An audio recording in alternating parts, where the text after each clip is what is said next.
the CBS 42 Washington Bureau, tomorrow's SNAP benefits will lapse for the first time in history. Senators have left Washington, D.C. for the weekend without reopening the government or passing legislation to keep food assistance funded. Washington correspondent Kristen Eskow joining us live this morning. Kristen, what are lawmakers saying about this?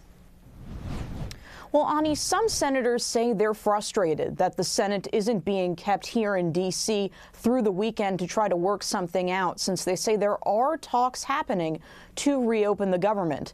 Now, meanwhile, Republican congressional leaders argue Democrats should have already provided the votes to end the shutdown. Food banks are preparing for a surge in demand as funding for the Supplemental Nutrition Assistance Program will be suspended for the first time in the program's history. Although lawmakers from both parties have drafted bills to keep SNAP funded during the shutdown, none have received a vote.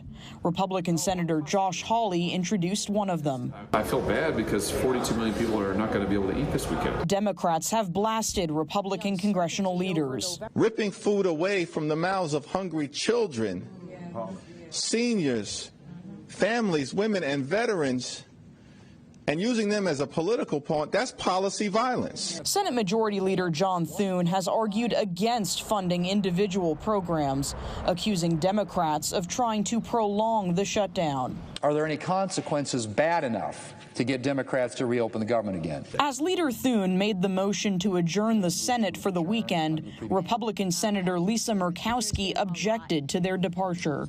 All those opposed, no. No. She says progress is being made among rank-and-file senators toward reopening the government. There's been a significant uptick in bipartisan conversation. Now, Democrats have been fighting to extend tax credits tied to the Affordable Care Act. That's been a key sticking point in these shutdown talks. Now, open enrollment on the ACA marketplaces is set to begin tomorrow. Ani? Kristen, what is President Trump saying about all this?